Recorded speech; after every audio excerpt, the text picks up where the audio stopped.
Aleluia. Boa noite, queridos. A paz e a graça de nosso Senhor Jesus, amém?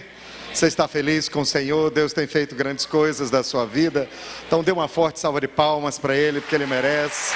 A Ele toda honra, toda glória, todo louvor, toda exaltação. Magnificado seja o nome do Senhor. Meu nome é Sandro, eu tenho o privilégio de ser discipulado pelo pastor Eibe de Fortaleza, de quem eu trago um abraço a todos os irmãos, trago um abraço bem apertado da nossa querida igreja lá em Fortaleza, onde Deus tem derramado tanto da sua graça, da sua misericórdia, e tem feito uma obra tão linda. Eu sou casado com a pastora Álbia. Deus foi muito bom comigo, me deu a mulher mais linda do universo, aleluia. A sua deve ser a segunda mais linda, a minha é a primeira, aleluia. Eu tenho uma filha chamada Laís, que já me deu uma netinha, a Laís é pastora. Eu tenho dois menores, que é o Paulinho e a Isabelle. O Paulinho tem 10 e a Isabelle tem 15. E eles são apaixonados por células, são apaixonados por vidas. A nossa família vive por essa causa, para ganhar almas e para fazer discípulos, amém? E eu trago um abraço muito precioso da nossa igreja em Fortaleza, um ótimo lugar para você que vai casar, passar a sua lua de mel, você que está noivo, você maridão, comemora seu aniversário de casamento lá em Fortaleza, leva sua esposa, coloca ela no hotel na beira-mar, aleluia, amém, irmãs? Aleluia, amém? Nos visite lá em Fortaleza. Quando for a Fortaleza, por favor, esteja conosco, nos avise. Será uma alegria e uma honra tão grande receber os irmãos. Nós sempre falamos, eu quero falar um pouquinho rapidamente sobre o que Deus tem feito lá em Fortaleza, o que Deus tem feito em Santarém, lá no Pará. Eu sou paraense, sou comedor de farinha com peixe e açaí, aleluia. Mas também gosto de rapadura, aleluia, tapioca, carne de sol. Você vai comer com a gente com muito camarão e lagosta quando você for lá em Fortaleza, aleluia. Eu sou de Santarém, no Pará, mas há 9 anos atrás nós mudamos para Fortaleza. Ontem, dia 12 de março, nós completamos 8 anos de idade, a nossa igreja lá em Fortaleza. No ano de 2005 para 2006, nós mudamos para Fortaleza com aproximadamente 100 pessoas, incluindo pastores, obreiros, irmãos que deixaram seus trabalhos, seus empregos lá em Santarém e mudaram para Fortaleza. Tinha um número de crianças nisso também, mas todos foram para começar um trabalho lá na capital fortalezense, na capital cearense. E Deus tem sido tão bom. Nosso pastor, nosso líder, sempre diz, não é por nossa causa, é apesar de nós que Deus faz muita coisa. É apesar de nós. O dia que nós acharmos que somos nós, que fazemos as coisas, aí tudo acaba, porque quem faz todas as coisas é o Senhor, amém? Então toda a glória seja dada ao Senhor Jesus. E após esses 8 anos de igreja, nós estamos com 13 locais de reunião lá em Fortaleza. Nós temos 19 cultos no domingo, são 13 congregações diferentes, 14 com a sede, nós chamamos de núcleos, uma só equipe pastoral. E Deus tem feito algo muito lindo naquela cidade. Nós já estamos com mais de 60 igrejas no estado do Ceará. Deus tem sido muito bondoso conosco. Quando nós mudamos para o Ceará, as pessoas diziam, mas vai ser difícil lá, o povo cearense é um povo idólatra, olha, esse povo não vai querer aceitar Jesus, olha, vai ser difícil para vocês. Irmão, nós não encontramos nada disso, nós encontramos pessoas sedentes, querendo conhecer a Jesus, amém? Então nós estamos vivendo um momento lindo no nosso Brasil, aqui no seu estado também, no seu estado, de onde você veio, as pessoas estão sedentas por Jesus e Deus vai usar você como canal dele para saciar essa sede na vida dessas pessoas. Ele vai levar a sua igreja, ele vai levar a sua família a fazer isso, ele vai levar seus discípulos a fazer isso. Você crê? Diga aleluia. Em Santarém, Deus tem feito uma obra muito linda. Santarém, é a terceira maior cidade do Pará, né? Tem Belém, tem Ananindeua e depois tem Santarém. Santarém tem aproximadamente 300 mil habitantes. Em Santarém, no domingo, nós temos mais de 50 cultos de celebração numa igreja só. E lá nós estamos com 64 mil pessoas nas células. 64 mil, e Deus tem feito algo muito lindo. Eu sou de lá, mas toda vez que eu volto lá, eu volto quebrantado, eu volto muito encorajado, muito estimulado, porque eu sei que Jesus quer fazer muito através das nossas vidas. Estou falando um pouquinho para você ter uma ideia do contexto que a gente tem vivido, mas eu sei que eu tenho muito para aprender com vocês. Esses dias nós vamos estar aprendendo muito uns com os outros. Eu sei que eu vou estar compartilhando aqui de cima, mas hoje, desde que eu cheguei no aeroporto, venho conversando com os pastores, eu fui recebido com tanto amor, com tanto carinho, e na pessoa do pastor Ari, eu quero cumprimentar todos os demais pastores, e dizer que eu me sinto muito lisonjeado e muito gratificado. Eu tenho um senso assim de muita honra de estar com vocês aqui durante esses dias. E desde que eu cheguei no aeroporto, eu já estou aprendendo muito, e eu sei que eu vou sugar muita coisa de vocês, lá na frente a gente clona tudo, aleluia, né? Uma das mais fortes características do reino de Deus, da igreja do Senhor Jesus, a igreja do Senhor Jesus é muito rica, e nós temos muito para aprender uns com os outros, amém? E eu creio que esses dias nós vamos aprender muito, muito em nome de Jesus. Eu quero também falar algo para você, não fique triste comigo, mas às vezes eu peço demais para você repetir as coisas, mas é porque quando nós ouvimos, nós aprendemos, mas quando nós ouvimos, repetimos, nós aprendemos muito mais, amém? Então algumas vezes você vai declarar algumas coisas aí para a ideia ficar bem marcada na cabeça, tá bom? Eu quero compartilhar com você uma mensagem cujo título é uma pergunta, e eu gostaria que você fizesse essa pergunta para o seu irmão do seu lado. Pergunte para ele: sua igreja é acolhedora?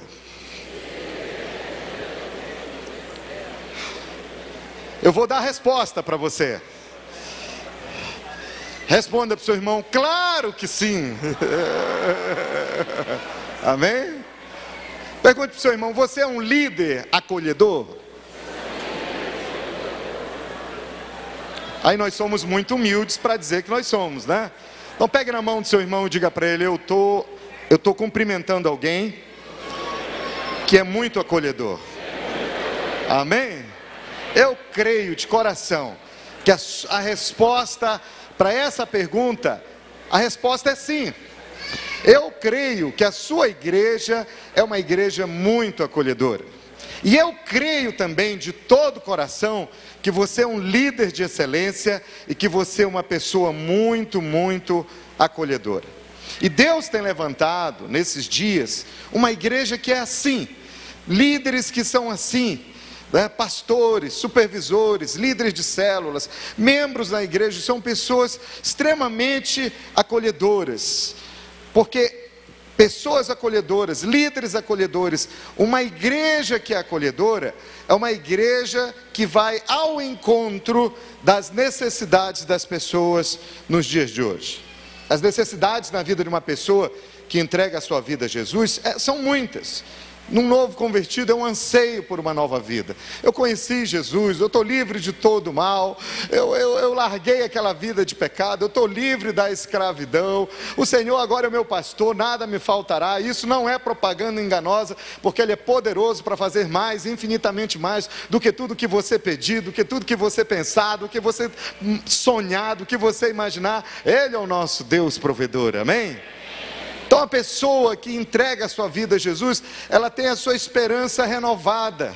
Ela diz: eu encontrei Jesus, Ele mudou a minha vida. Agora eu estou vivendo, eu ganhei uma nova família, eu estou inserido num contexto com novos irmãos. Ali eu vou desenvolver relacionamentos sadios. Lá no mundo, eu era querido pelas coisas que eu tinha. Lá na igreja, eu sou amado por causa daquilo que eu sou. Eu sou uma pessoa importante para os meus irmãos. Então, um anseio por uma nova vida. Esse é um anseio que a pessoa que acabou de converter, ela está esperançosa, o casamento dela vai mudar, a família dela, a vida financeira dela, tudo vai ser novo, tudo vai ser novo. Então, no coração daqueles que nasceram de novo, e que estão chegando à sua igreja, expectativas existem. Diga para o seu irmão, expectativas. Isto é uma realidade viva na vida de cada pessoa que chega na sua igreja. Diga para o seu irmão, seja novo convertido ou não. E sabe, querido, é aí que está o nosso maior desafio. Nosso maior desafio é ser uma igreja que responde a essas expectativas. Uma igreja que sabe acolher as pessoas, cuidar das pessoas. Eu creio que uma das fortes razões que fazem com que você esteja aqui hoje à noite, durante esses dias, é que você é um pastor apaixonado por pessoas. Sabe, querido, eu olho para você aqui de cima e eu tenho certeza absoluta que você é uma pessoa apaixonada por almas, que você é uma pessoa que se importa com as pessoas. Você está aqui hoje à noite porque você quer ser o melhor pastor, e eu também quero. Você quer ser o melhor líder, você quer ser o melhor discipulador, você quer continuar ganhando cada vez mais almas e cuidando bem delas. Então, querido, todos nós temos muito para aprender e para crescer em tudo isso. E eu creio que Deus tem chamado você, Deus tem chamado sua igreja, Deus tem chamado seus líderes, seus liderados, para ser uma resposta desse clamor diante de Deus, para manifestar o desejo de Deus sendo cumprido na vida de cada pessoa. Existe um número muito grande de desviados no Brasil. Isso é uma tragédia. Isso é um fato muito triste. E os números que nos dão são diversos. Na realidade, não existe nenhuma pesquisa feita que possa, de uma forma clara, dizer exatamente esses números. Mas pesquisas de entidades religiosas, pesquisas do IBGE, trazem uma certa luz sobre esses números. Alguns dizem que é 30 milhões, outros dizem que é 35 milhões, alguns dizem que pode chegar a 40 milhões. Mas o que a gente sabe é que existe uma igreja forte no Brasil, mas existe uma outra igreja de desviados, querido. E isso é uma notícia muito triste. Isso é um fato trágico na nossa nação. E sabe, querido, nós estamos falando de pessoas que um dia vieram aqui na frente, levantaram suas mãos e disseram: Jesus, eu te recebo como meu Senhor e meu Salvador. São pessoas que congregaram numa igreja um dia, são pessoas que foram numa célula talvez um dia, são pessoas que vieram à igreja e não vieram mais. Eu vi uma pesquisa, e essa pesquisa falava um pouco sobre isso. Algumas coisas, alguns fatores que desanimaram as pessoas de continuar andando com Jesus. Primeiro, é o fato de que ninguém se importou com elas. Elas se sentiram um peixe fora d'água dentro da igreja. Como um peixe fora d'água, pastor? É tipo você quando vai para o aniversário e você é o convidado do convidado. Você não é penetra, tá, querido? Você é o convidado do convidado. Um irmão chega e diz: ô querido, eu vou para o aniversário, sua esposa viajou, você está meio só aí, a minha esposa também está viajando, né? As duas foram participar de um congresso, uma cidade tal, e que tal, eu vou para o aniversário, você não vai comigo? Aí você fala: mas eu não sei quem é o aniversariante. Aí você diz: não importa, eu sou o convidado, e você é convidado do convidado. Aí o amigo que te convidou para o aniversário, ele se atrasa. Vocês combinaram de se encontrar na frente da casa e entrarem juntos para o aniversário. Mas você se atrasa, ou melhor dizendo, seu amigo que te convidou para ir ao aniversário, você é o convidado do convidado. Lembre disso, que você é o convidado do convidado. Então quem te convidou atrasa, e você liga para ele e diz: o que aconteceu? Nós marcamos 8 da noite, são 8h45, você não chegou. Ele diz: me perdoa, eu tive que socorrer minha vizinha. Eu estou aqui no hospital, estou na maternidade. O meu vizinho viajou, ele é representante comercial, trabalha fora. E a mulher dele, quando eu estava saindo para ir para o aniversário com você, teve dor para ter neném. Estou com ela aqui no hospital. A bolsa da irmã rompeu dentro do carro. Mas eu estou chegando aí porque a sogra dela já chegou. Ele diz: mas olha, não é bom você ficar sozinho aí na rua, esperando eu chegar, porque a partir das 8h30, 9h tem assalto por aí, entra logo. E você, convidado, disse: mas entrar? Aí o seu amigo diz: sim, é o aniversário da Rogéria, irmã Rogéria. E aí quando você chegar, você diz que o nome do irmão te convidou para o aniversário é Gertudrino. Aí você fala: irmã, eu sou amigo do Gertudrino.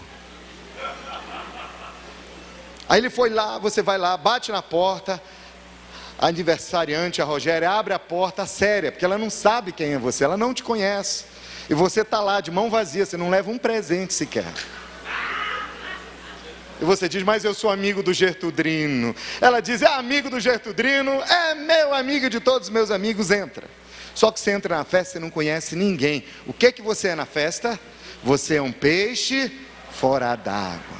Você só fala com uma pessoa na festa, é com o garçom. É para pedir guaraná, diet e salgadinho. Aí lá pelas 9h30, quem é que chega? O Gertudrino.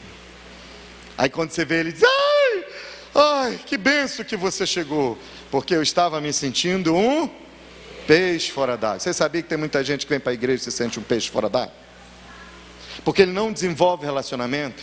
Ele vem, ele senta, ele oferta, ele levanta a mão, ele adora, ele chora na pregação, ele vai lá, compra CD, compra DVD, ele vai na cantina, lancha, ele entra, sai, muda de lugar, senta na frente, senta atrás, ele entra e sai, ninguém nunca percebe ele ou ela. E aí não consegue gerar vínculos. O que é? É um peixe fora d'água. Essa pessoa entrou na igreja e ninguém teve a percepção de observar que era uma pessoa nova que precisava ser integrada na vida da igreja local. Queridos, nós precisamos corrigir isso nas nossas igrejas. Eu creio que na sua igreja, onde você congrega, onde você lidera, não é assim, mas não permita que seja assim. Nós temos que ser uma igreja amorosa. Nós temos que ter percepção como pastores. Nós temos que ensinar nossos liderados a perceberem pessoas novas que estão chegando na igreja, porque eles estão chegando no corpo de Cristo. O corpo de Cristo é acolhedor. Jesus era super sensível com relação às pessoas. Quem me tocou? Quem me apalpou? Os discípulos, uma multidão te apalpando, te pegando, te amassando, Jesus. E tu pergunta: quem te tocou? Percepção. Nós precisamos ter percepção, para que ninguém se sinta um peixe fora d'água. Amém, queridos? Você concorda comigo? Diga amém. Amém. Agora, você sabia que entre 60% e 70% dos desviados, 60% a 70% das pessoas que estavam indo na igreja pararam de ir, eu estou falando de número de desviados, de 60% a 70%, eles não receberam qualquer visita de um líder ou de um membro quando decidiu ir embora. Ninguém foi atrás dele. Não recebeu uma visita. Um dia desse, tinha uma senhora que queria congregar com a gente lá em Fortaleza. Ela pertencia a uma igreja grande, uma das principais igrejas lá. Uma igreja que é uma bênção, uma igreja linda, maravilhosa. Estava conversando com ela e ela falou: olha, pastor, eu já estou aqui, eu estou vindo aqui há 3 meses. Eu estou pensando se eu venho, se eu não vou congregar aqui.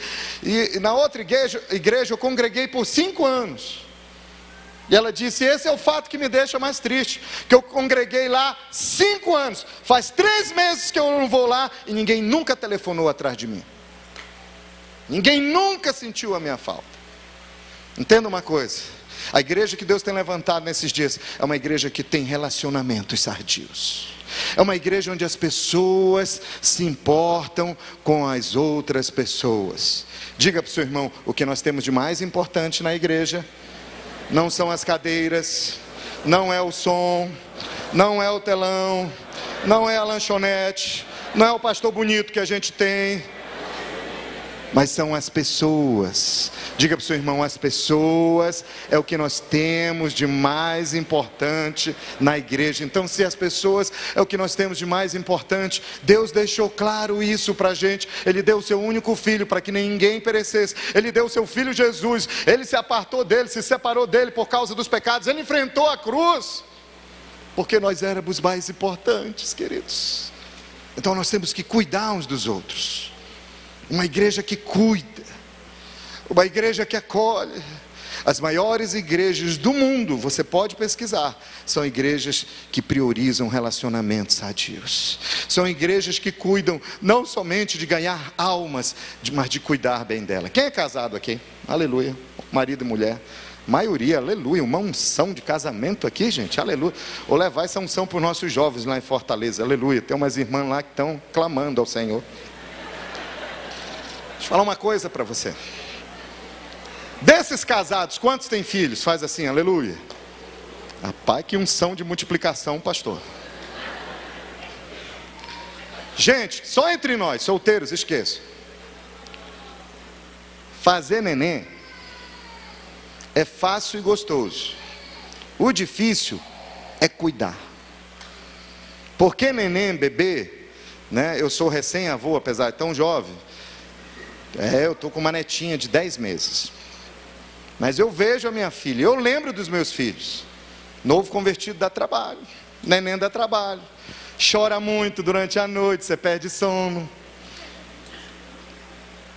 né? Faz xixi, faz cocô, tem que trocar a fralda, né? Às vezes fica cheio de birra, chora, esperneia. E quando você vai sair para a igreja, meu irmão, é carrinho, é sacola, é mamadeira, é vasilha de água. Meu irmão, é preciso muito investimento. É que nós amamos os bebês e fazemos tudo por eles como pais. Assim mesmo são os novos convertidos. Assim mesmo são as pessoas que acabaram de chegar na nossa igreja. Nós vamos cuidar muito bem deles e eles vão crescer e também vão dar muito fruto. Amém? Faça assim sobre o seu irmão. Eu declaro que é assim com você. Diga para o seu irmão: eu olho para você e vejo uma pessoa que se importa com as outras pessoas. Mas de 60% a 70%, ninguém se importou com essa pessoa. A pessoa parou de congregar, ninguém ligou, ninguém foi atrás, ninguém quis saber. Por isso que eu amo a igreja em célula, porque nós temos a grande congregação, mas nós temos aquela igreja onde nós podemos cuidar das pessoas dos lares, né? A pessoa, domingo, os irmãos da célula sentem, né, a falta da irmã Emegilda.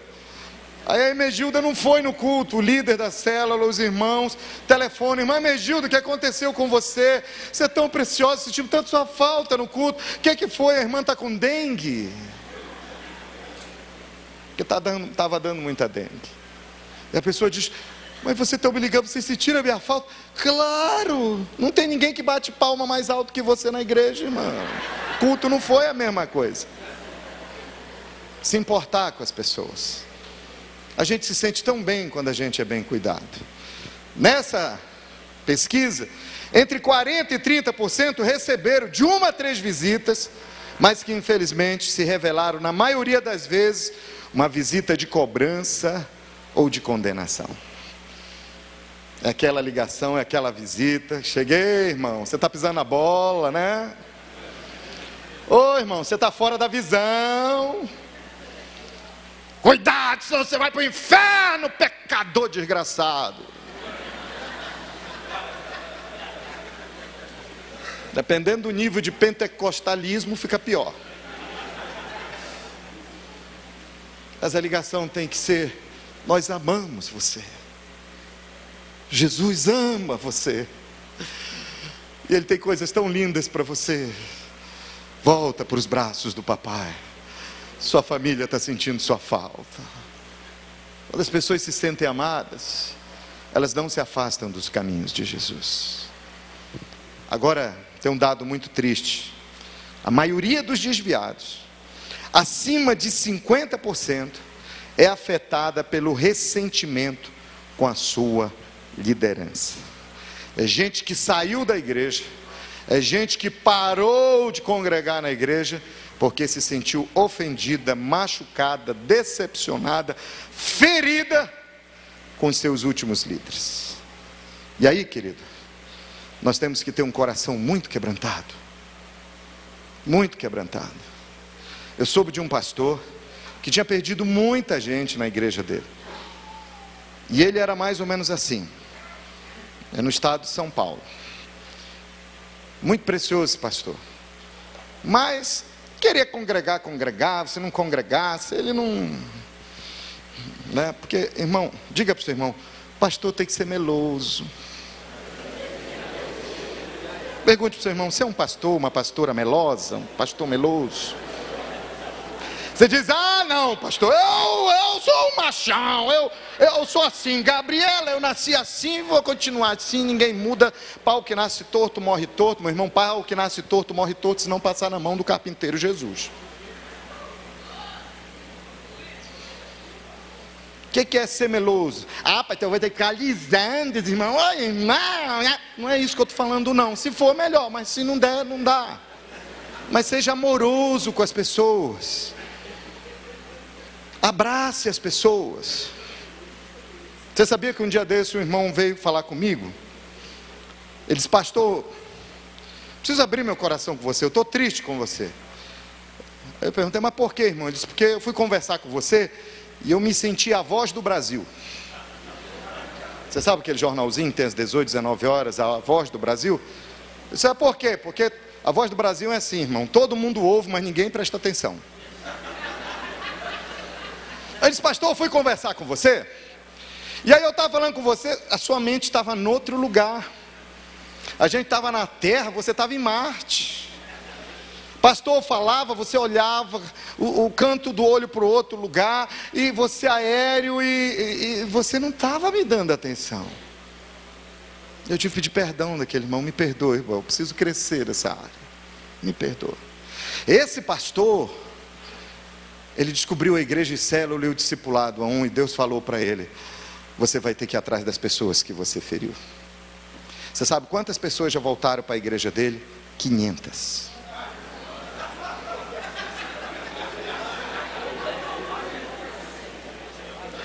Ele visita a pessoa fica tão... Eu não estou brincando não, irmão. Eu só não falo o nome dele por uma questão de ética, ele não me autorizou a falar. Nem tente adivinhar. Mas, querido, ele chega lá com as pessoas, aí a pessoa fica surpresa: o pastor aqui, o que ele quer? Será que eu estou com dízimo atrasado? Ele veio me buscar?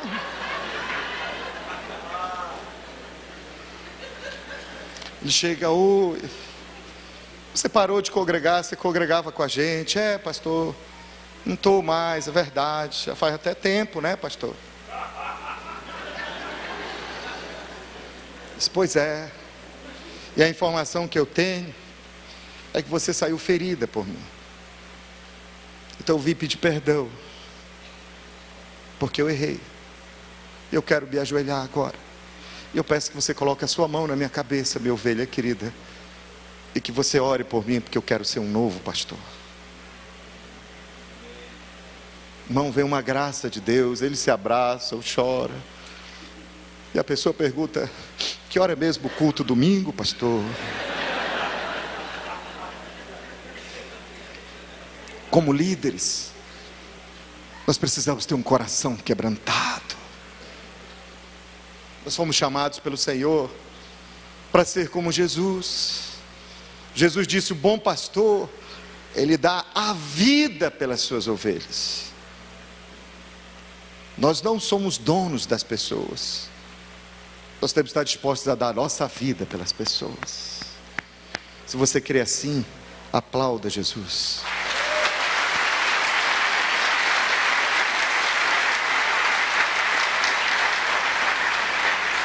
Então o desafio é grande para a nossa geração. Nosso desafio é dar acolhida e ser instrumento de realização de Deus na vida de cada uma dessas pessoas. Eu gostaria de falar com você sobre alguns aspectos na vida da igreja local que são extremamente importantes para que a igreja responda como uma igreja que cuida e acolhedora. Eu creio que a sua igreja é assim, amém, queridos? Mas eu gostaria de ver. Primeiramente, é uma igreja apaixonada por Jesus e que tem um espírito de fé autêntico. Isso mesmo, obrigado.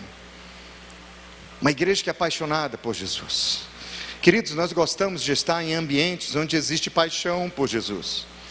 Por que você gostou tanto dos irmãos do... alguma coisa, coisa com coisa, como é que é?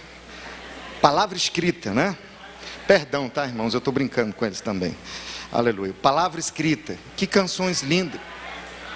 Carta escrita. Então, me perdoe, irmãos do Carta Escrita, mas que canções lindas. né? A graça de Deus sobre nós. Isso trouxe o espírito de fé no nosso meio. Como é gostoso a gente estar num ambiente assim, né? Mas você já esteve em ambientes que você viu que não era um espírito de fé. Onde tem um espírito de fé, é onde Jesus está presente, onde Jesus pode fazer o impossível na vida das pessoas. Por exemplo, vou citar um exemplo para você, uma ilustração. É de uma célula, né? A célula ia acontecer 7:30 da noite, e chega o irmão Hermenildo para a célula. Quando o Hermenildo chega, ele chega desanimado. O líder da célula: olha, irmão Hermenildo, o que aconteceu? Que cara triste é essa? O Hermenildo diz: eu perdi meu emprego. Eu dependia desse emprego para sustentar minha família. Problema lá na empresa. Aí tiveram que enxugar a folha e eu fui demitido. Não fui nem buscar minha mulher lá em casa para vir para a célula. Já vim direto do trabalho. E não fui nem buscar minha mulher. Não sei nem como falar isso para ela. Eu não tenho nem cara para contar para ela. Ela vai ficar tão triste. Como é que eu vou contar isso para ela? Aí nisso, o irmão Benedito, que estava do outro lado, tinha acabado de chegar na sala, disse: o que foi, irmão? Você perdeu o seu emprego? Meu irmão, tira essa cara de tristeza. Fica triste não, irmão. Porque se essa porta fechou, é porque Deus vai abrir uma melhor para você. A irmã Antonieta, que estava lá no outro canto, sabe aquelas irmãs de oração? E disse: irmão, nós vamos orar, nós vamos jejuar por você, e Deus vai resolver a sua questão. O Fabiano, que estava aqui atrás, com a esposa dele, Anacleta, o Fabiano disse: é uma célula, gente. Aí o Fabiano disse: irmão, deixa eu contar meu testemunho. Eu perdi o emprego, mas deixa eu te dizer uma coisa. Eu tive uma atitude de louvar ao Senhor. Fiquei só louvando, não murmurei, não reclamei. Eu pedi a Deus o emprego, fiquei só agradecendo a Deus. Deus me deu um emprego muito melhor, que eu ganhei até mais. Aí a Anacleta disse: é verdade, Fabiano fez isso. Fabiano louvava a Deus todo tempo. Então, macho, porque lá no Ceará é assim, os irmãos chamam os homens de macho e as mulheres de mulher. As irmãs ligam: ô mulher, tu não veio para o culto não, né? Os homens: ô macho rei, vamos jogar bola depois. É assim. E a Anacleta fala: irmão, nós vamos orar por você. E você, irmão, só vai ter uma atitude de louvor depois. E ajoelha logo. Irmão, assanharam ele todinho, irmão. Tanta mão na cabeça dele. Os irmãos oraram, os irmãos profetizaram, os irmãos declararam. Nós declaramos, nós concordamos em fé com você. Deus vai te dar um emprego melhor. Senhor, supre, tal e tal e tal. Irmão, agora é só louvor, vamos louvar. E vai dar certo. E vai acontecer com você o que aconteceu comigo. Irmão, não estamos com você. Se você precisar de dinheiro, a gente arranja dinheiro. A gente vai cuidar de você. Não vão cortar sua luz, seu telefone, seu celular, nada. Sua geladeira vai estar cheia, sua célula vai cuidar de você. E meu irmão, tenha fé que Deus vai dar um negócio melhor. Rapaz, ele ficou animado, ele louvou, cantou, terminou a célula, ele foi para casa. E aí já era tarde da noite, a mulher estava esquentando o jantar dele na cozinha. E ele chegou em casa: aleluia, aleluia, mulher, glória a Deus, mulher. E ela disse: que houve, homem, tu tá doido? O que aconteceu contigo? Eu perdi o emprego, aleluia.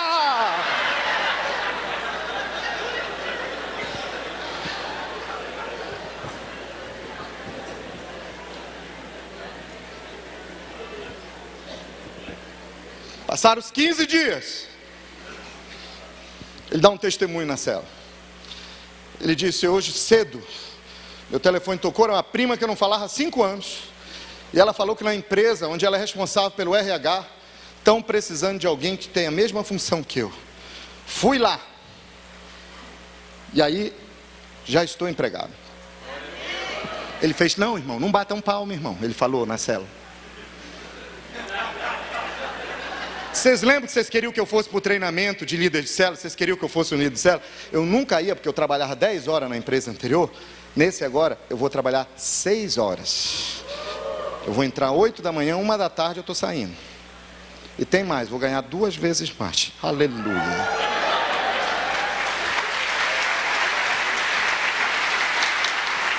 Sabe por quê? Porque ele estava numa célula que tinha um ambiente de fé e tinha paixão absoluta por Jesus. Ambiente de fé onde tudo vai dar certo. Meu irmão, não aceite na sua célula testemunho. Alguém quer dar um testemunho? Aí alguém levanta a mão. É a irmã Fisiuna, quase cunhada do Shrek. Aí, não é a Fiona, né? Ela diz: irmão, quero dar um testemunho de vitória. Conta, irmã. Irmão, o diabo está muito furioso. Irmão, o diabo está muito furioso. De noite eu dormi mal, comi alguma coisa, irmão, deu desarranjo. Mas Jesus é tão bom, olha o milagre. Eu tomei um sorrisal, aí eu dormi bem. Irmão, quando eu saí, eu descobri que eu dormi mal e eu amanheci de torcicolo. Mas pela fé, irmão, fui trabalhar. Olha o milagre, eu andava assim. Irmão, quando eu cheguei na parada do ônibus, não é que quebrou o salto do sapato? Ah, olha o milagre. Tem um irmão que tem uma sapateira aí na frente da parada de ônibus. Ele me deu um sapato novo, mas é porque o diabo está com raiva de mim, irmão. Ó, o diabo vai te perseguir tanto no seu dia a dia, irmão. Ó, o diabo tem tanta raiva de você, você toma cuidado, viu, com o diabo. Mas Deus vai te dar vitória. Irmão, testemunho é esse, miséria queima.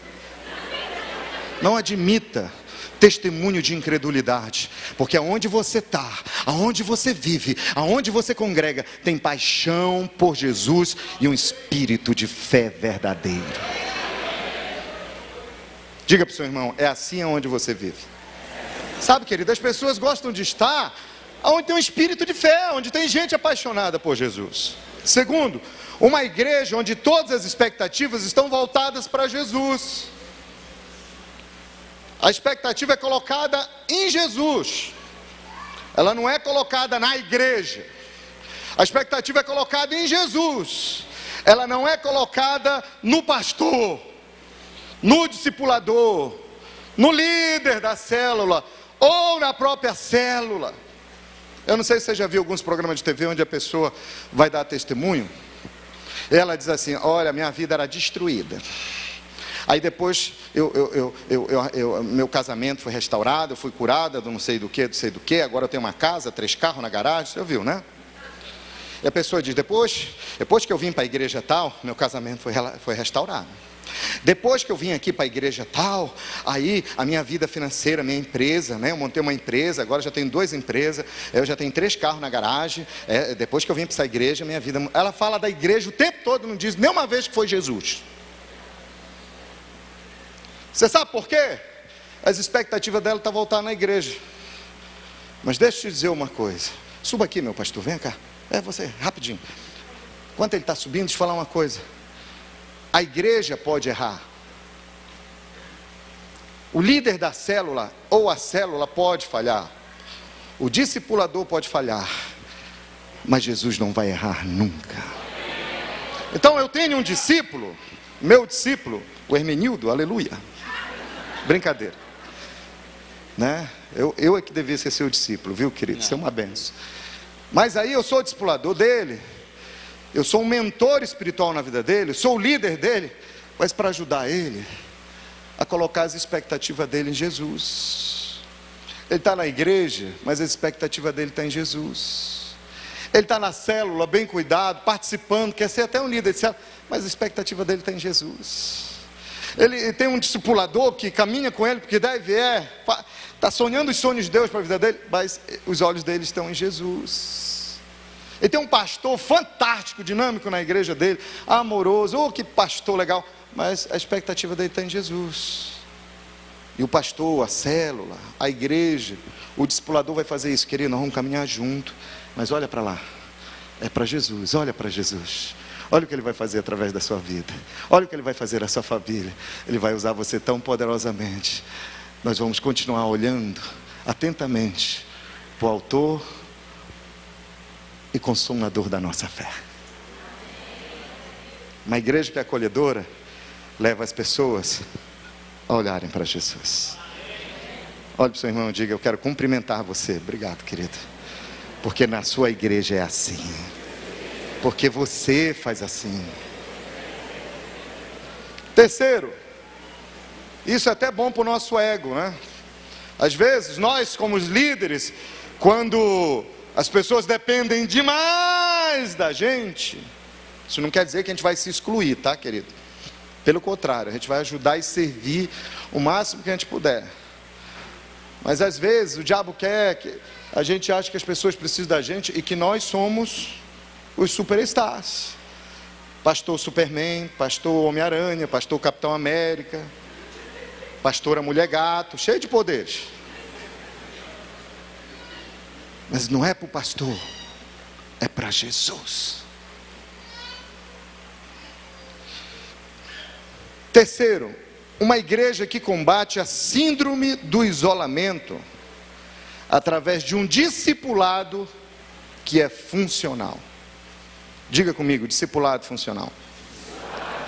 Eu já falei com você sobre as expectativas que sobressaem no coração de um novo convertido.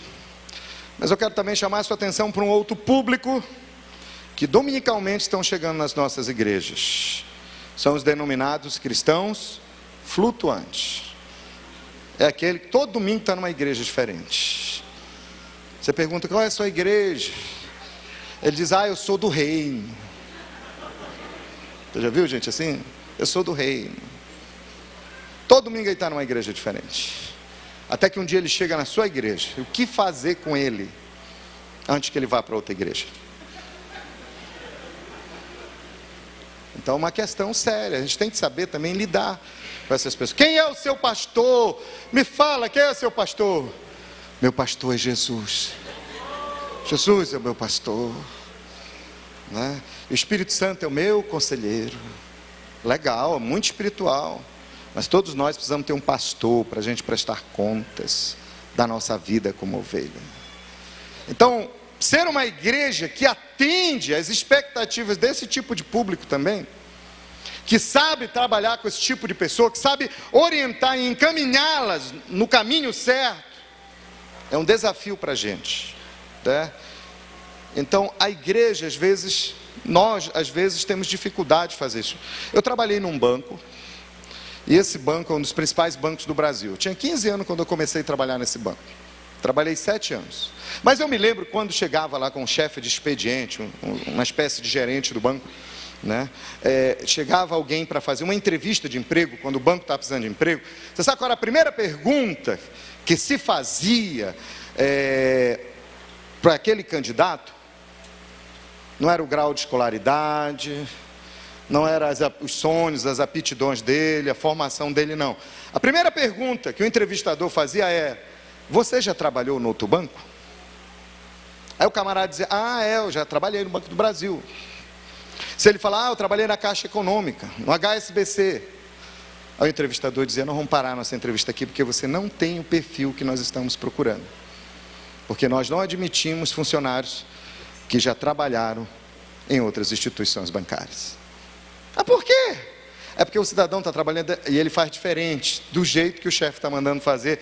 Ele diz: mas não, porque lá no Banco do Brasil era desse jeito. Não, fiz assim porque lá no Santander era assim. Aí eu acho que era assim no Santander, então eu acho que aqui tem que ser assim também. Aí haja dor de cabeça. Só que, irmãos, nós não somos um banco.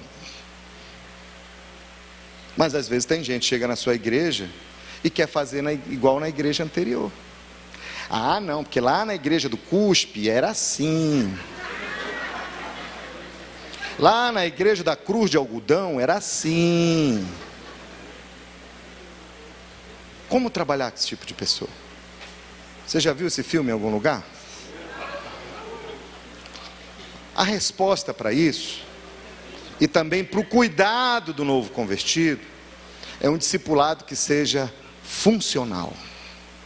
Diga comigo, discipulado funcional. Abra sua Bíblia em Juízes, capítulo 18. Eu quero ver uma história com você. Vai estar aqui no telão, mas eu queria que você acompanhasse na sua Bíblia, se você tiver de Bíblia.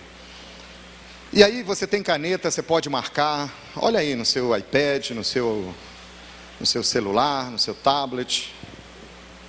A Bíblia agora não é mais só escrita, né? Está de diversas formas. Juízes capítulo 18. Nós vamos ver a história de Laís. O nome da minha filha mais velha se chama Laís. Um dia Laís chegou comigo e falou: pai, o senhor já viu a história, o senhor já estudou na Bíblia a história que tem o meu nome, da cidade que tem o meu nome? Eu disse, não, filho, eu nunca parei assim. Aí disse, pois é, preste atenção na história dessa cidade. Aí teve o culto de jovens e a minha filha pregou sobre a cidade de Laís. Aí no outro dia, passou uns dias, eu disse, filha, eu estou indo para uma conferência, me dá aquele teu esboço. Então, irmão, minha filha me ajudou a ver essas verdades, amém? A gente está sempre aprendendo. A Bíblia diz que nossos filhos, os seus filhos, eles vão mais longe que você, sabia? Seus discípulos também. A Bíblia diz que eles são como flechas na mão do arqueiro. Então eles vão chegar onde você não chega, eles vão alcançar o que você não alcança, eles vão vencer o que você não vence. Seus filhos vão mais longe. Amém? Aí minha filha foi mostrando essas verdades, eu fui estudando e colocando outras coisas. Só que a minha filha se chama Laís, mas ela é bem diferente dessa Laís aqui da Bíblia, eu quero deixar bem claro. Naquela época não havia rei em Israel, Juízes 18:1. E a tribo de Dan estava procurando um local onde estabelecesse, pois ainda não tinha recebido herança entre as tribos de Israel. Então enviaram 5 guerreiros de Zorá e de Estaol para espionarem a terra e explorá-la. Esses homens representavam todos os clãs das tribos, disseram-lhe, vão, explore a terra. Os homens chegaram aos montes de Efraim e foram à casa de Mica, onde passaram a noite. Vamos passar para o versículo 7, porque tem outra história que caminha paralela, mas a gente vai se concentrar nessa história. Versículo 7. Os 5 homens partiram e chegaram a Laís, a cidade de Laís, onde viram um povo que vivia em segurança, como os sidônios, despreocupado e tranquilo. Diga comigo, despreocupado e tranquilo.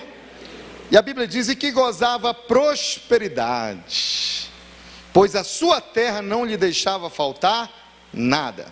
Viram também que o povo vivia longe, diga comigo, vivia longe, olha só, vivia longe dos sidônios e não tinha relações, não desenvolvia relacionamento com nenhum outro povo. Quando voltaram a Zorá e a Estaol, seus irmãos lhe perguntaram, o que descobriram? Eles responderam, vamos atacá-los. Vimos que a terra é muito boa. Vocês vão ficar aí sem fazer nada? Não hesitem em ir apossar-se dela. Chegando lá, vocês encontrarão, olha o que diz a Bíblia, um povo despreocupado e uma terra espaçosa que Deus pôs nas mãos de vocês, terra onde não falta coisa alguma. Versículo 10, então 600 homens da tribo de Dan partiram de Zorá e de Estaol, armados para a guerra. Vamos ao versículo 27. Os homens de Dan levaram o que Mica fizeram, o seu sacerdote, e foram para Laís, para a cidade de Laís. Você vê que a Bíblia repete algumas palavras, algumas frases, de propósito a Bíblia repete. E foram para Laís, lugar de povo pacífico e despreocupado. Eles mataram todos ao fio da espada e queimaram a cidade. Não houve quem os livrasse. Por quê? Pois viviam longe de Sidom e não tinham relações, não desenvolviam relacionamento com nenhum outro povo. A cidade ficava num vale que se estende até Bet-Reob. Os homens de Dan reconstruíram a cidade e se estabeleceram nela. Deram à cidade, anteriormente chamada Laís, o nome de Dan, em homenagem a seu antepassado Dan, filho de Israel. Eles levantaram para si o ídolo, e Jonatas, filho de Gerso, neto de Moisés, e os seus filhos foram sacerdotes da tribo de Dan, até que o povo foi para o exílio. Ficaram com o ídolo feito por Mica durante todo o tempo que o santuário de Deus esteve em Siló. Eu gostaria de ver com você algumas características dos habitantes dessa cidade chamada Laís. Nós vamos aprender muito com eles, amém? Mas antes eu queria que você ficasse em pé. Deixa tudo na cadeira, irmão. Eu sei que você teve um dia de trabalho, eu sei que você teve um dia e tanto. Eu mesmo comi um feijãozinho tão gostoso antes de vir para cá, aleluia. Então às vezes dá uma molezazinha, então dá uma esticada, aleluia. Faz assim, faz aleluia. Glória a Jesus, aleluia, amém? Vamos dar uns pulinhos para o Senhor, amém? 1, 2, 3, aleluia. Dê um abraço ao seu irmão e pode se assentar, amém? Aleluia.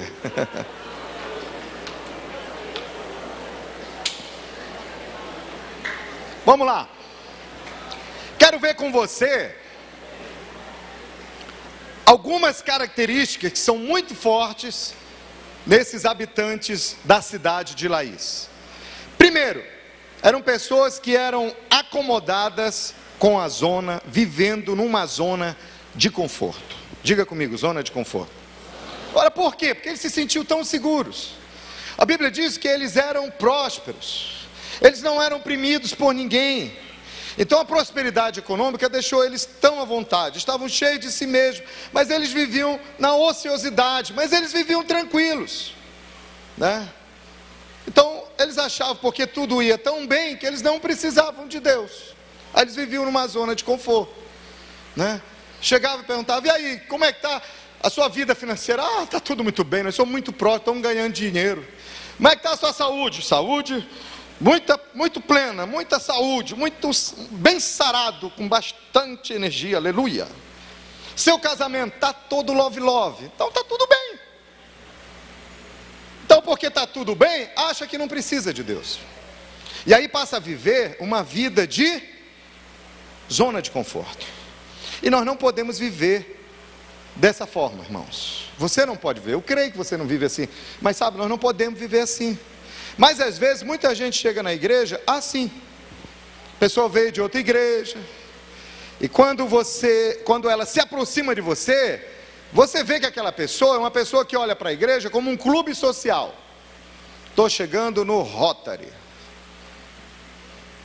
estou chegando no Yacht Club. Não sou contra os clubes sociais, eles têm seu papel de relevância e importância na nossa sociedade, não estou falando mal deles. Mas a igreja é diferente de um clube. A igreja é um organismo do Senhor Jesus aqui na terra, para o seu povo viver com toda a plenitude, amém? Mas a pessoa acha que é um clube. Então ela fala, por que eu tenho que me envolver na igreja? Por que eu tenho que me esforçar para crescer no conhecimento de Deus?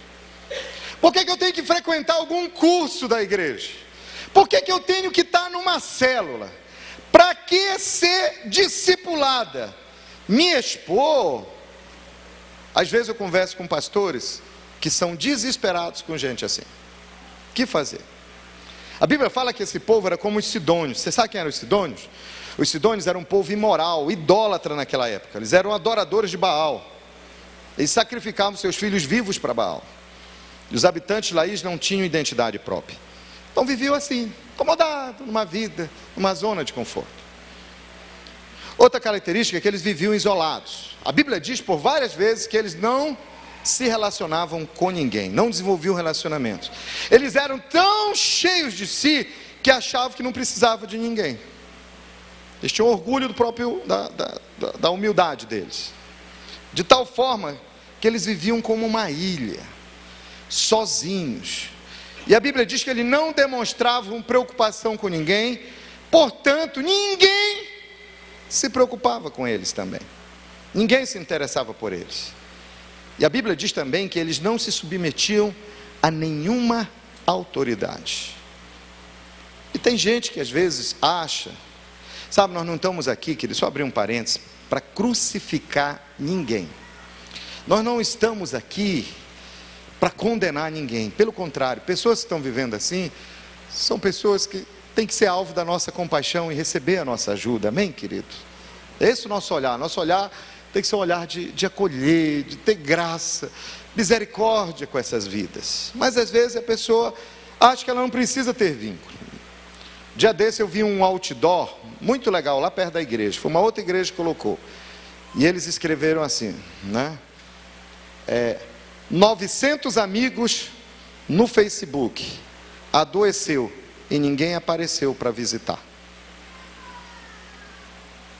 Então nós estamos vivendo uma época de relacionamentos virtuais.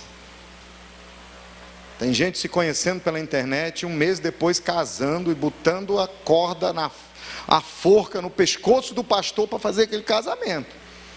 Mas vocês nem se conhecem, faz um mês que vocês se encontraram. Mas pastor, pela internet, pastor, são 2 anos de love, pastor. Eu sei todos os gostos dela. Ela diz, pastor, eu sei como ele é, pastor. Conheci ele via internet. Irmãos, como diz lá no Ribeirinho, isso é canoa furada. Isso é um engano. Mas as pessoas estão se enganando. Tem gente né? Um dia desse eu vi 2 jovens, adolescentes. Eles são muito amigos, e nós sabíamos que eles eram amigos, de internet. Bate-papo do Facebook, Instagram. Eu não sou contra redes sociais, inclusive me siga no Facebook, no Instagram, tá, irmão? Estou brincando. Não estou condenando as redes sociais, né? E creio que nós podemos usar as redes sociais para alcançar pessoas para Jesus, amém? Mas eles viviam batendo papo, eram amigos pelas redes sociais. Aí um dia as 2 famílias se encontraram, os pais, e foram jantar juntos. E eles sentaram um para frente do outro, foi um silêncio. Por quê? Eles só eram amigos virtuais, frente a frente. E meu irmão, o camarada atrás do computador, de um celular ou de um tablet, ele muda. Ele coloca a foto do Brad Pitt no lugar da foto dele. Ele tem dinheiro, ele tem carro bonito, ele é tão extrovertido, ele é amoroso, educado, sedutor. Mas quando vai ver o cidadão de frente, sem comentários. As pessoas estão muito envolvidas em relacionamentos que são virtuais. Mas deixa eu te dizer uma coisa, um relacionamento virtual não sara a ferida de um coração. Por isso nós precisamos desenvolver relacionamentos sadios. Mas às vezes a pessoa, ela acha que ela não precisa ter cobertura espiritual. Eu ter uma cobertura espiritual, eu prestar conta da minha vida, pedir ajuda contra as tentações. Diga para o seu irmão, é melhor confessar uma tentação para não ter que confessar um pecado. Então, querido, deixa eu falar uma coisa. É importante você ter um discipulador, uma discipuladora, alguém que você pode compartilhar na hora da fraqueza, alguém que vai orar com você, na hora que está tudo bem, vai celebrar as vitórias com você, mas na hora que você está numa dificuldade, alguém que vai estar orando com você, que vai ajudar você, que não vai condenar você. Eu chego com o meu pastor, eu abro a minha vida, ele chega comigo, Sandro, como é que você está? Como é que estão seus olhos? Como é que você está? O relacionamento com o sexo oposto, área de tentações, você está andando em vitória? E quando eu abro o meu coração para ele, ele não olha para mim e diz, sem vergonha, você já é até um pastor, como é que você ainda passa por esse tipo de tentação? Não faz isso comigo. Mas ele diz, filho, quanto mais transparente você é, mais eu te admiro. Chorar com você. Meu irmão, ele ora por mim, eu saio de lá, mastigando prego, cuspindo fogo, pronto para ganhar o mundo para Jesus. Nós não podemos viver sozinhos, isolados, precisamos prestar conta da nossa vida. Tem gente que diz, eu sou dono do meu nariz. Diga para o seu irmão, nem do seu nariz você é dono, querido. Tudo é de Cristo, amém? É tudo de Jesus. Sem engano, isso é sofisma, isso é fortaleza na mente. Mas às vezes a pessoa ela vem assim. Deixa eu ilustrar um caso. Essa aconteceu com o Felisbelo. O Felisbelo arranjou um novo emprego. Foi promovido, já era gerente. Ele tinha um chefe. E o chefe disse, eu vou arranjar uma secretária para você, Felisbelo. Aí arranjou a secretária. Uma moça jovem, morena, cabelos lisos, né? Um instrumento musical a moça. Todo mundo, a moça, todo mundo ficava olhando, os homens lá ficavam babando pela moça. E ela usava uma mini saia e um vestidinho aqui. Então quando ela puxava aqui, aí tinha problema embaixo. Quando ela puxava aqui, tinha problema em cima. Ele ligou, olha, e ela é muito sensual. Não sei se meus amigos aqui sabem que eu sou crente, não sei se estão fazendo uma aposta para ver se eu vou cair com a secretária, mas ela usa um perfume doce. E ela passa por mim, oi chefinho. Uma Dalila, meu irmão. Aí ele liga para o discipulador. Diz, meu discipulador, rapaz, o negócio está pegando aqui. A moça é sensual. Eu estou me sentindo muito tentado, porque eu sou um homem. E às vezes é difícil, é uma pressão. Eu vejo que as pessoas ficam até observando. mas ela está obstinada, está dando em cima de mim. O discipulador diz: ô filho, então, primeira coisa, você vai fazer algumas coisas. Uma, você vai ser transparente com a sua esposa e vai contar para ela essa situação e vai estar orando com ela. Não esconde isso dela. Segundo, você vai continuar sendo bem transparente comigo. Terceiro, você vai aprender a olhar para essa moça. Você vai olhar para a testa dela.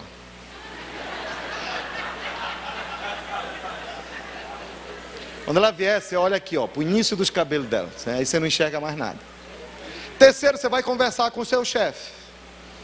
Aí ele foi com o chefe. Passou um dia, ligou: meu discipulador, falei com o meu chefe.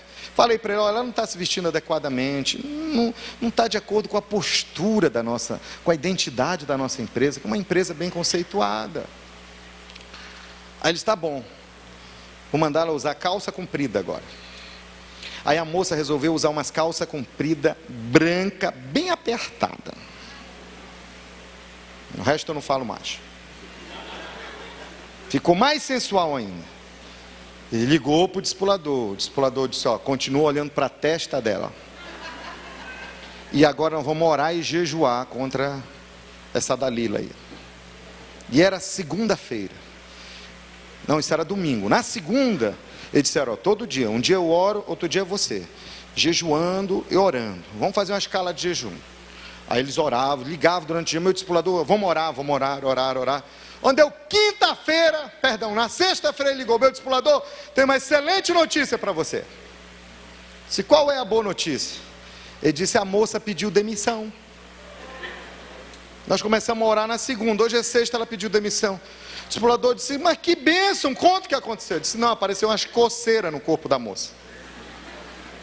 Ela vivia assim, toda a pele toda vermelha, sabe? Parecia que estava cheia de brotoeja, assim. E ela passava o dia todo.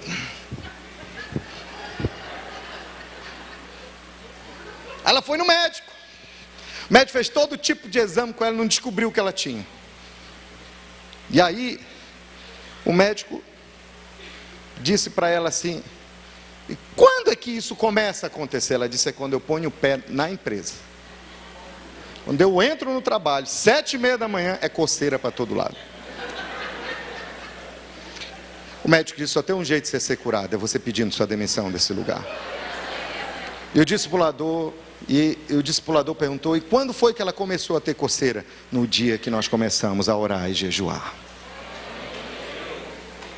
Porque ele se colocou debaixo de cobertura.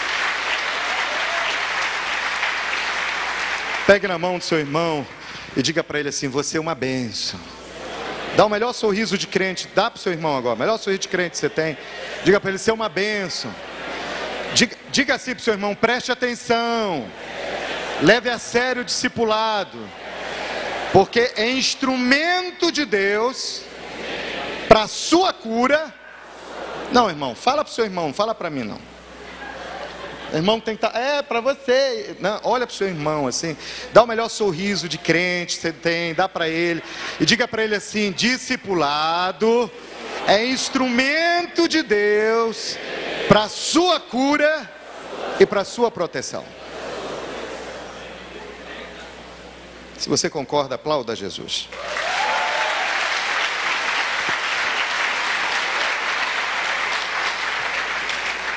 Esse tipo de pessoa, ela que tem esse espírito de Laís, ela estabeleceu uma independência, tanto das pessoas como de Deus. E nós não podemos viver assim. Amém? Às vezes esse tipo de pessoa é gente que gosta de mostrar defeitos. Às vezes esse tipo de pessoa é crítica. É pessoas que gostam de mostrar tudo está errado na igreja. Aqueles ventiladores, a cor da igreja, sermão do pastor, às vezes está bom, mas tem vezes falta um pouquinho de sal. É o tipo de gente que dá muita ideia na igreja. Eu soube de uma senhora que ela estava dando uma ideia. Ela chegou e falou lá para um dos pastores na igreja. Ela disse: olha, que tal se a gente fizer um painel, um quadro de aviso, de acrílico, a gente colocar isso e aquilo, e fazer isso, aquilo lá, e se a gente fizer tal coisa na igreja, e se a gente fizer isso aqui, e se a gente fizer... Gente, era um negócio assim muito invocado, muito legal, sabe? Aí o pastor lá, estava lá, olhou e disse: poxa, boa ideia, mas Nós estamos precisando de uma pessoa que leve à frente esse projeto e faça isso. Ele disse, alguém tem que fazer. Aí o pastor disse, já que você teve esse revelamento, eu acho que você é a pessoa ideal para implementar a ideia. Até hoje o negócio não foi feito.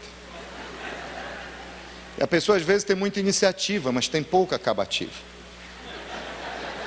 Essas pessoas também vivem desguarnecidas. Eles não fechavam as portas da cidade, não faziam reparo nos muros da cidade, porque nunca avistavam nenhum perigo. Então o tipo de gente que diz, a minha vida é tão confortável, por que estabelecer limites? Por que tomar cuidados? Por que estar numa célula? Por que ser discipulado? Por que ter proteção espiritual? Por que ter uma cobertura, uma autoridade espiritual na minha vida? E eles viviam assim, sem cobertura espiritual. Juízes 18:7 diz na revista atualizada que nenhuma autoridade havia que por qualquer coisa o oprimisse. O resultado de tudo isso é que eles foram vencidos facilmente. Eles se tornaram presas muito fáceis. A Bíblia diz na revista atualizada que esse povo era muito confiado. O cristão que vive dessa maneira, querido, ele se torna uma presa fácil para o inimigo. Por isso que o discipulado é tão importante. Ter todo mundo numa célula é tão importante. Sermos acompanhados, mentoreados, é bênção de Deus para a vida da gente. A gente não pode viver desguarnecido não, sem proteção. Gente, quando você lê a Bíblia, quando você estuda a história, os exércitos eram de 3.000 homens armados, 5.000 homens armados, 12.000, 15.000, 30 homens armados. Aqui 600 homens mataram todos ao fio da espada, queimaram, destruíram, tomaram uma cidade.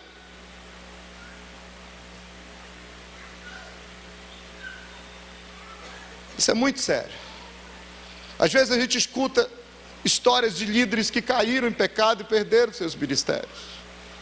E nós não estamos aqui, querido, que Deus nos guarde disso, amém? Que Deus tenha misericórdia da vida da gente, amém? E nós não estamos aqui para condenar essas pessoas. Nós temos que orar essas pessoas, amar essas pessoas, ajudar essas pessoas, ter compaixão e misericórdia pela vida dessas pessoas. Mas no momento crítico, no momento de tentação, no momento de tomar uma decisão, sei lá, algo aconteceu, mas elas estavam sozinhas, não tinha ninguém para dizer, olha, o caminho que você está seguindo é perigoso, não vai por aqui, vai por ali, te afasta disso, não faz assim, é livramento para a tua alma. Mas eles estavam sozinhos, não tinha um amigo em quem confiar, não tinha um pastor em quem confiar, não tinha ninguém para confessar a tentação. Nós não podemos viver como os habitantes de Laís. Nas nossas igrejas, ninguém pode viver assim. Amém? E o final de tudo, houve morte, ruína e estabelecimento de um reino idólatra. De um reino idólatra. Oh, querido, nós precisamos ter uma igreja que seja acolhedora. E que se preocupe em discipular e liderar as pessoas e ver o bem-estar espiritual das nossas ovelhas. A Bíblia diz, procura ver o estado das tuas ovelhas. Então nós temos que cuidar das ovelhas que Jesus, com o seu sangue tão precioso, nos confiou. Por último, eu vou pular um ponto, o quinto. A igreja acolhedora, eu encerro com isso, tem uma liderança acolhedora. A célula acolhedora tem uma liderança acolhedora. Discipuladores acolhedores tem outros discipuladores acolhedores. Na realidade, é esse ambiente que tem que ser toda a igreja, amém, queridos? Seu coração é acolhedor? Você está disposto a colocar as pessoas na frente das coisas? Você está disposto a colocar as pessoas na frente dos programas da igreja? Você está disposto a colocar as pessoas na frente dos ministérios da igreja? Não estou dizendo que a igreja tem que ter ministério fraco, ministério ruinzinho, banguelinha, não. Não. Eu creio numa igreja que tem células fortes e ministérios fortes e atuantes também. Creio que nós podemos ter um equilíbrio nisso, sim. Os ministérios são super importantes na igreja. Mas deixa eu te dizer uma coisa. Grande parte da nossa equipe de pastores são ex-alguma coisa. Né? Tem pastor que é ex-drogado, tem pastor que é ex-bandido, tem pastor que é ex-prostituto. Mas um dia alguém acompanhou, discipulou e disse: você vai dar a volta por cima.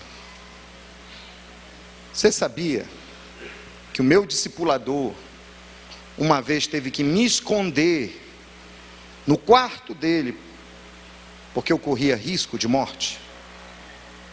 Na casa dele, por causa de uma situação que não dá nem tempo de contar aqui. Ele disse: você só abre a porta se você ouvir minha voz. Eu vou sair para ver se a gente resolve essa situação. Ele teve que lutar muito comigo, teve que investir muito no meu casamento. Meu irmão, eu e minha mulher, a gente brigava muito. Misericórdia. Eu queria mudar a minha mulher queria me mudar. Meu irmão, quantas vezes, horas e horas aconselhando. Minha mulher era brava, irmão. Alguém já viu uma mulher brava? Com certeza não é a sua, mas a minha era, meu irmão. Agora pensa numa mulher doce, quebrantada, amorosa, love, cheia do Espírito Santo. Deus transformou a vida da minha mulher. Pensa no marido banana. Lá no Ceará dizem: o cabra é barriga branca, né? Eu não era o cabeça da minha casa, eu não era o cabeça do meu lar, eu não era o sacerdote da minha casa, e meu discipulador me ajudando, meses, muitos meses, anos, mas hoje, nós somos os pastores auxiliares dele. Teve um dia que eu não acreditei mais em mim, mas ele disse: você pode não acreditar, mas eu acredito em você. Uma liderança que é acolhedora e que acredita que as pessoas podem dar a volta por cima, que acreditam que as pessoas podem ser melhores. Então, queridos, a gente tem que investir em discipulado. Você vê quem era o apóstolo Paulo e quem é o apóstolo Paulo hoje. Quem investiu no apóstolo Paulo? Barnabé. Barnabé foi atrás do Paulo. Paulo já tinha voltado lá para a cidade dele. Barnabé foi atrás, levou Paulo para Antioquia, discipulou, investiu. Paulo escreveu mais da metade do Novo Testamento, querido, mas porque teve alguém que acreditou nele, que foi atrás dele. Os amigos disseram: olha, Paulo, nós vamos te dar uma passagem para você ir lá na sua cidade natal, porque Paulo estava arranjando muita confusão.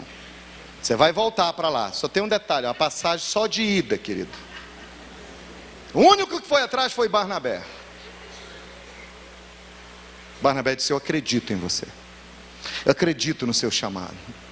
E Paulo dizendo: não, mas eu sou muito encrequeiro, eu sou um meninão, eu sou muito religioso, eu não presto para nada, eu vou destruir seu ministério. Ele disse: não, você vai caminhar comigo, eu vou discipular você. Você quer? Você vai ter um espírito ensinável? Você está pronto a pagar o preço para ser quebrantado, zerar o seu relógio e aprender? Paulo disse: eu estou. E aí você vê quem foi o grande apóstolo Paulo.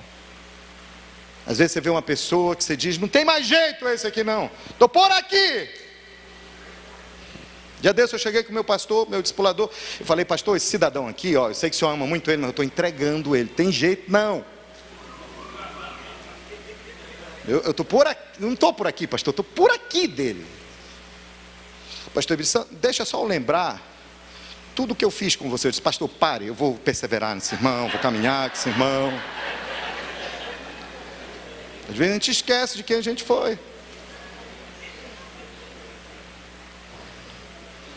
Diga para o seu irmão: as pessoas são o que nós temos de mais importante na igreja, são ovelhas preciosas do Senhor. Vou encerrar com uma história que mudou a minha vida. Não faz muito tempo não, foi lá em Fortaleza. Meu discipulador, meu pastor, quando nós mudamos para Fortaleza, ele começou abrindo célula além de abrir no condomínio onde ele morava, mas numa favela. Em um ano ele tinha 18 células. Mas nessa célula lá na favela, a primeira coisa que ele fez lá com os irmãos, ele parou de chamar a favela de favela, porque ele achava que, assim, diminuía as pessoas. Então ele dizia para os irmãos, não, vamos mudar o nome, esse negócio aqui não vai mais se chamar favela, vai se chamar bairro popular. Então até hoje, todo mundo na igreja chama a favela da Pissarreira de bairro popular. Pergunta, irmão, onde você mora? No bairro popular. Moro lá no bairro popular, e aí? E aí, teve um dia que ele foi visitar um discípulo. Esse eu falo o nome, é o Marcelo. E o Marcelo, drogado, traficante, dá pesado. Aí quando ele foi na casa dele, né, sendo que, deixa eu contar uma história anterior. Um dia o pastor André estava passando dentro da favela, né, do bairro popular, perdão, irmão. E aí, quando passou na frente da casa do Marcelo, ela viu uma nuvem negra. Uma visão que ela teve. Eu não sei se a nuvem estava lá, mas ela disse que ela viu a nuvem negra. Ela chegou em casa e disse, Eibe, corre, corre lá na favela, que eu vi uma nuvem negra em cima da casa do Marcelo. O pastor Eibe trocou de roupa, a favela ficava atrás, o bairro popular. E aí ele saiu e correu lá, e quando abriu a porta da casa do Marcelo, o Marcelo já estava pendurado numa corda se enforcando. Ele subiu, pegou o Marcelo, levantou, tirou aquilo, salvou a vida do Marcelo. Outro dia, ele pegou e foi lá visitar, discipular. Quando chegou, o pessoal da casa disse, pastor, o Marcelo caiu de novo, está lá no bar bebendo. Aí eu disse, eu vou lá. Ele disse, não vá não, pastor, é barra pesada, negócio lá. Não, eu vou. Chegou lá estava o Marcelo, tomando lá. Ele chegou, Marcelo, como é que você está, filho? Tô mal, pastor, eu não presto, eu não valho para nada. Disse, Marcelo, aqui não é o seu lugar, não é o seu. Você é um pastor, você não tinha nada que está aqui, nada, vai embora, vai. Não, Marcelo, eu te amo, Jesus te ama. Marcelo, eu acredito em você. Você pode acreditar, mas eu não acredito, eu não presto, eu não sirvo para nada, vai embora, vai. Eu disse, não, Marcelo, você vai ser liberto, transformado por Jesus e mais, você ainda vai ser um dos líderes na nossa igreja. Um dia eu vejo você como um líder, você vai ser um líder de célula, você vai ser um líder.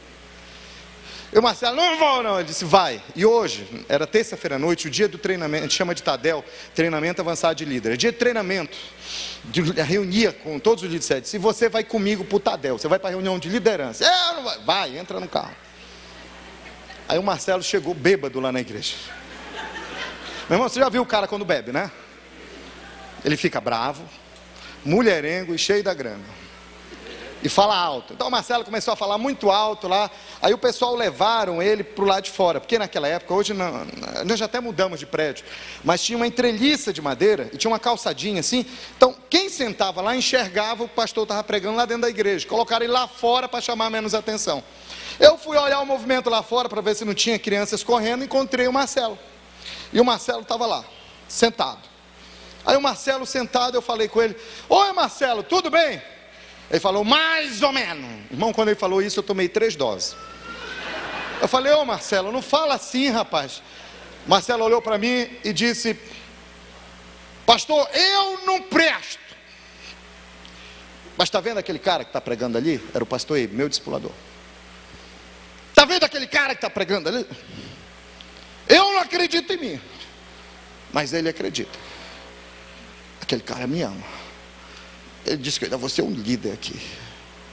Ele me trouxe bêbado para cá, porque ele acredita em mim. Ele me ama. Ele me ama. Eu parei. Eu olhei para ele, para a condição que ele estava. Eu olhei para o meu líder lá no púlpito pregando, com toda empolgação. E veio uma crise tremenda no meu coração naquela hora.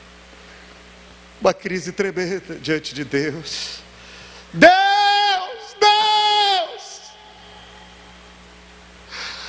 Me dá esse coração de amar as pessoas, de se doar em favor delas e de acreditar que elas podem mudar.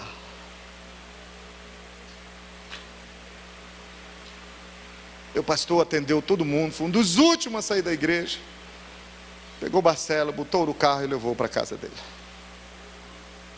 Passaram tempos, meses. Eu moro perto da casa do meu líder. Estava sem carro, terminou o culto de manhã, quase meio-dia já. E eu disse, me dá uma carona. Quando eu entrei no carro com ele, o telefone tocou. Ele disse, churrasco, picanha assada. Ah, eu vou, claro, não posso perder. Eu disse, churrasquinho aí, hein, pastor? Que almoço bom, surgiu o convite, é? Ele disse, pois é, Sandro, acabaram de me ligar lá da casa do Marcelo. É que estão fazendo um churrasco em comemoração, porque essa semana ele se torna o líder de célula.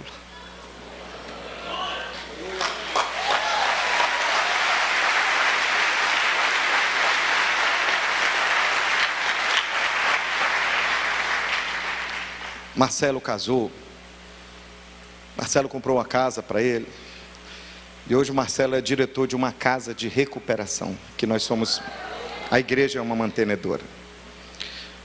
Quando começou a casa de recuperação, ele foi na casa do pastor Eibe. O pastor Eibe mora num condomínio. Muitas das vezes o Marcelo ia lá, irmão, dá 2 minutos eu encerro, eu vou só contar essa história para a gente orar. Quando ele ia na casa do pastor Eibe, ele não entrava num condomínio que não deixavam ele entrar lá. Então o pastor ia lá na rua, na calçada, sentava, abraçava, o Marcelo chorava, ele discipulava o Marcelo na rua.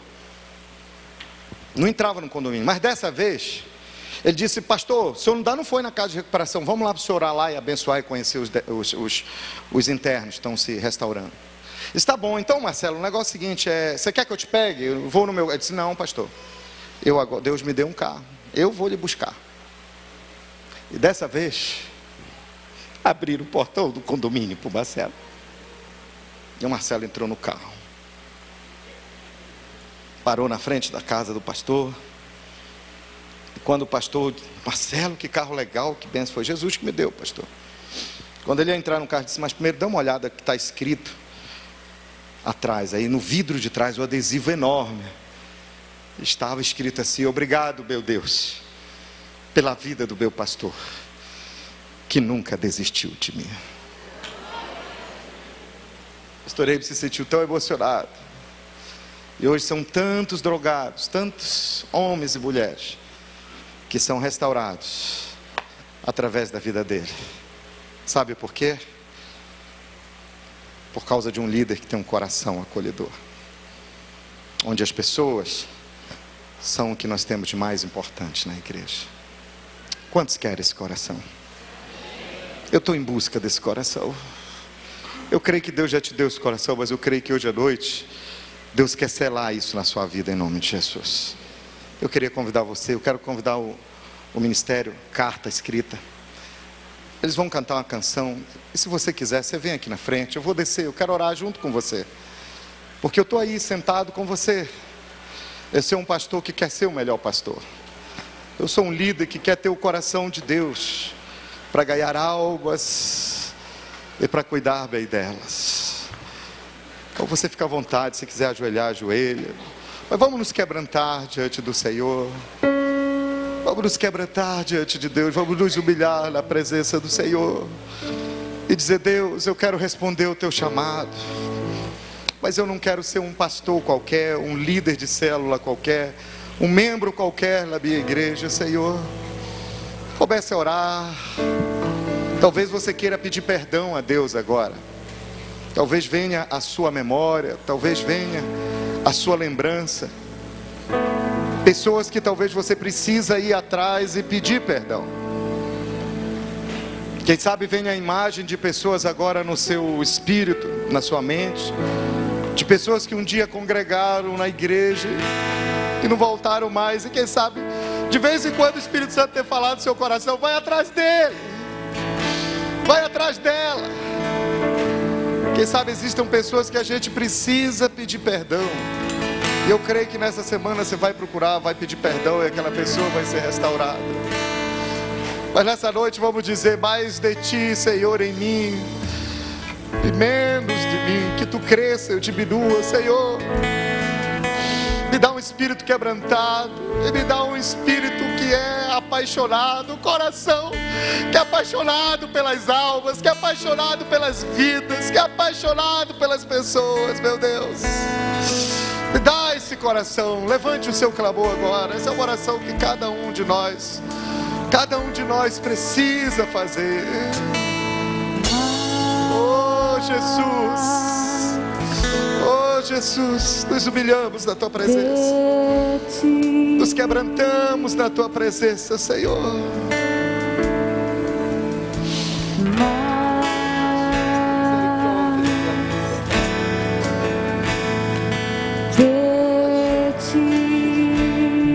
Como líderes e pastores, nos humilhamos na Tua presença. E menos de mim. Oh Jesus, Menos de mim. na Tua presença, Senhor, dependemos de Ti. E Presença. menos de mim. Jesus, E menos de oh Jesus.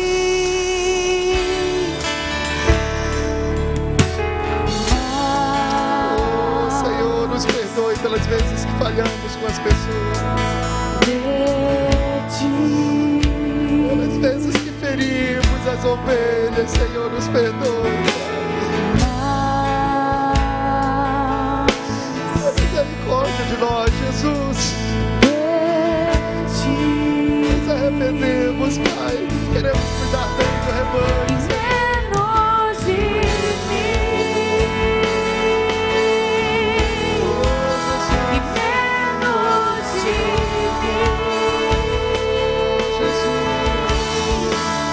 E menos de mim.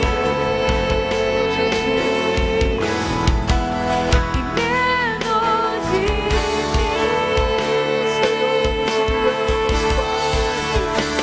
que Ele cresça, eu diminua, que Ele apareça, que eu me constranja com a Sua glória e todo o Seu amor, infinita humildade, servo de todos os irmãos, que Ele cresça, que eu diminua, que Ele apareça, que eu me constranja com a Sua glória e todo o Seu amor, infinita humildade, servo de todos os irmãos.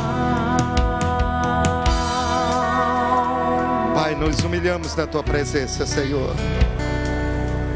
Escolhemos nos humilhar na Tua presença nessa noite, Pai. Entendemos a realidade do nosso chamado, Senhor, e a responsabilidade que temos diante de um rebanho que o Senhor comprou com o Seu próprio sangue, Pai. Queremos ser uma igreja que é acolhedora. Queremos ser líderes que são acolhedores. Queremos ser cristãos que são acolhedores, que amam as pessoas acima de toda e qualquer coisa, Pai. Nos perdoe pelas vezes que falhamos com as pessoas, que prometemos coisas e não cumprimos, que falamos que íamos dar, que íamos fazer alguma coisa em favor delas e não fizemos, e nem demos um retorno a elas. Nos perdoe pelas vezes que vimos ovelhas se desviarem, não fomos atrás delas, Pai. Nos perdoe, Pai. Nos perdoe, tenha misericórdia de nós. Traga à nossa mente esses dias, Espírito Santo, o semblante, o rosto, o nome de pessoas que talvez tenhamos que ir atrás e trazer essas ovelhas de volta, Senhor. Nos dê graça, sabedoria, discernimento, Pai, para conduzir esse rebanho no caminho que agrada ao Senhor, para envolvê-los na vida da igreja local, para envolvê-los em células que são dinâmicas, gostosas, cheias da Tua presença, para providenciar um discipulado que funciona, que transforma, que liberta, que cura, que protege e que forma novos líderes, Senhor, de alta qualidade. Oh Deus, nos dê a graça, Pai, de ser pastores de ovelhas sadias que sempre vão dar crias, Pai. Nós nos apropriamos do Teu perdão pelas vezes que erramos, Senhor, e nós recebemos agora Pai, pela fé, a tua graça, Pai. Nós recebemos a graça e a capacitação sobrenatural do Espírito Santo de Deus. Eu declaro essa unção, essa graça sobre a sua vida agora, meu irmão. Eu declaro essa unção e essa graça sobre a sua vida. O coração do bom pastor que dá a vida pela ovelha, Senhor, que cuida bem do rebanho, que ganha almas, mas que faz discípulos, que cuida bem das suas ovelhas.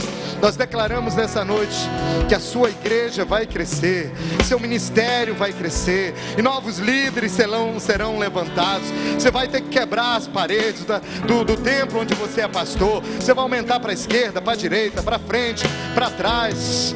Vai ter mais gente, você vai multiplicar a quantidade de cultos, a quantidade de células. Grande é o rebanho que Deus tem separado para você na sua comunidade, na sua igreja, na sua cidade. Essa cidade será conquistada para Jesus.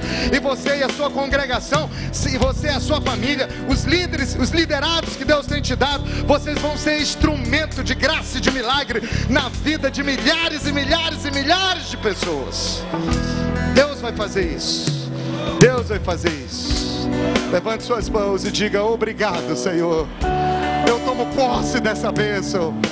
Eu declaro: minha igreja é acolhedora, meu coração é acolhedor. E todo o rebanho é o rebanho que ama as almas, que ganha almas e que cuida bem delas. E isso é só o começo, no nome de Jesus. Amém, Senhor. Aleluia. Aleluia. Abrace